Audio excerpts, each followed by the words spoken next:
next generation, and they're, you know, being kind of indoctrinated into the Boogeyman series, and whoever, you know, becomes your Boogeyman, then that's somebody that you want to kind of show your kids and, you know, keep the fun going.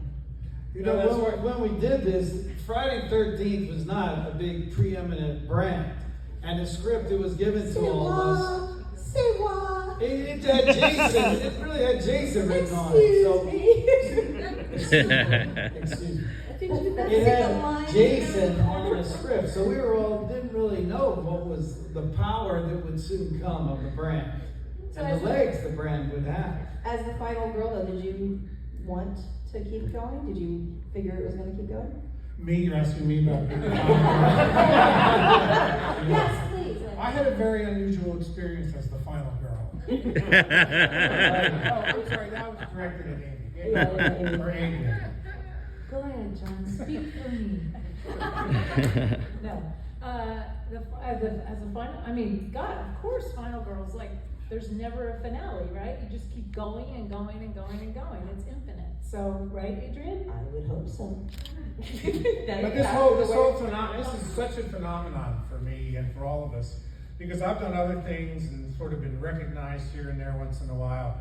But this is just really phenomenal. I mean, you guys are just incredible. You're incredible fans. I've never seen anything like it. And even when I first started doing these things, I really kind of didn't appreciate it. And I've just come to realize, you know, how loyal you fans are. You're just, the fan base is just amazing. And that's right. And I said that for applause, too. Particularly the Florida fan base to keep coming. Florida, that's right, Florida. My It's God. the heat. Yeah. They're serious. Makes us crazy. Somebody came up to me, I don't know if Pixie's in here anywhere, but she said, you know, just thank you so much for the role that you did. And I'm like, wait a second, hold on a second. Thank you so much. I mean, seriously, if it wasn't for diehard fans, there wouldn't be A, a movie, B, these great, you know, Friday the 13th. I mean, they're based on Absolutely, you have the power. Plus, I think everybody can identify with somebody in the different movies too, because it's supposed to be normal, everyday kids or crazy psychos. Okay, so let's go down the line and give me your audition story, how you got cast in it, what your thoughts were when you were getting ready to do the movie. It's very much the casting couch with Amy.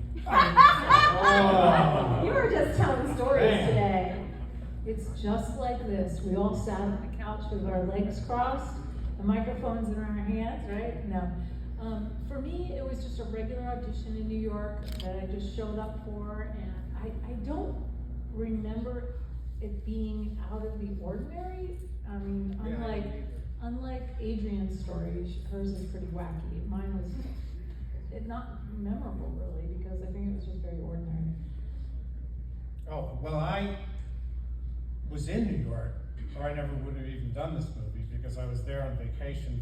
I'm from New York, my family was there, and I had an agent that was on both coasts, and she said, "Do you want to read for this movie?" And I said, "Yeah, sure." I didn't even really know much about it, and she said, "Well, did you see Friday the 13th, the first one?" And I said, "No."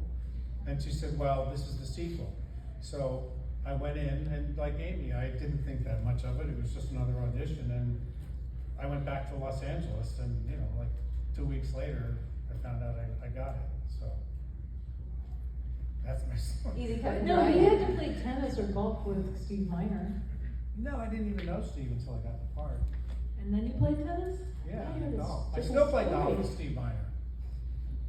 We started playing tennis on the set, but I met Steve the day I read for the thing, and I didn't even remember him that much. It was like, some people in the room, and you know. Ms. Adrian? Well, it was wacky. All right, let us be the judge of it. How wacky did it get? Everybody's heard the story before, haven't you? Anyone who There's needs to new hear it fans in the again? room. Okay, new fans, all right. It was an open call. Everybody in the world in New York City from the ages of, God knows, 15 to 30 probably showed up. Because the way actors, I was not submitted by an agent, because I had an agent for commercials, but I did not have a theatrical agent for films.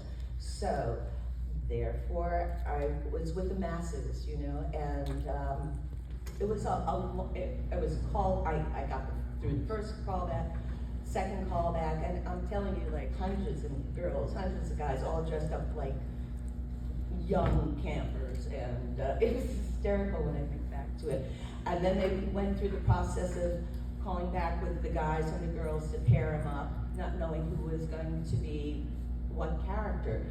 They hadn't figured that out. They were just trying to get your basics, cover all of the type of kids that might be counselors. So I read with Kevin, I read with Harry, I read with Nettie.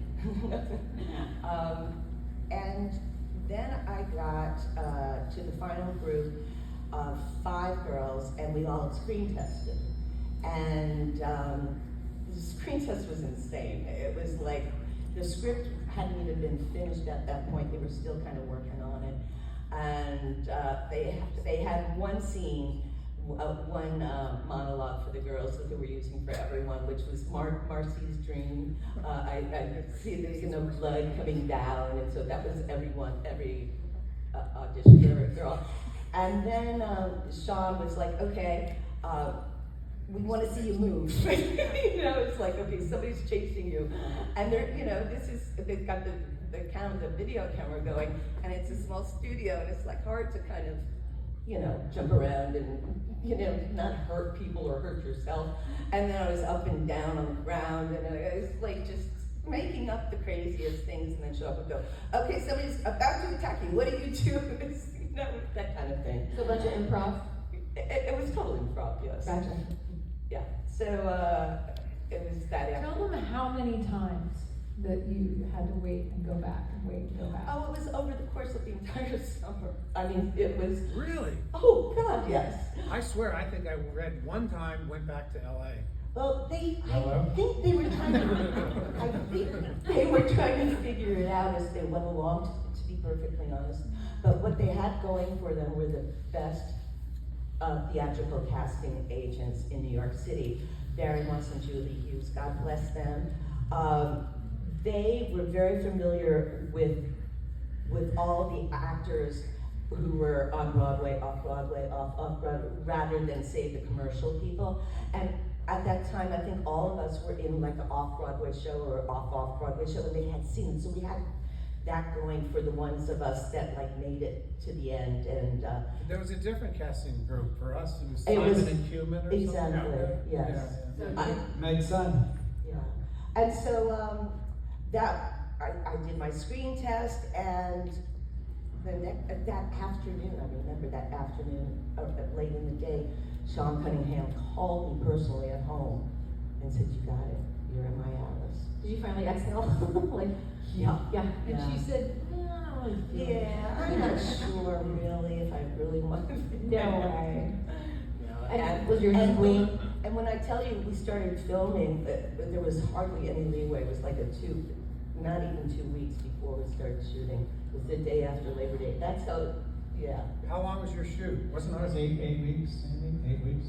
Ours was probably, I'm thinking, 5 weeks. We had no money, and we closed down so Sean could go ask the investors for more money. Oh, right. I remember For him saying a that. second Yeah, camera, yeah. and then a third camera, and then a slow motion camera to get that final scene in the lake correct. And so by the time we actually filmed that scene, it was the last day Oh, really? of shooting. And my day started at 4 a.m., sitting on a warmer, waiting for that bun warmer in the camp kitchen, and listening to the radio that said it's 38 degrees outside, knowing that Tom Savini and Ari and Sean and all of them were already down at the lake, setting up the shot, man. And it's like, I only have one change of clothing, and film was expensive, and man, they told me I only had 2 takes, and the first one I went out of camera range, and they had to blow dry me off very quickly, and then second one we nailed it, thank God.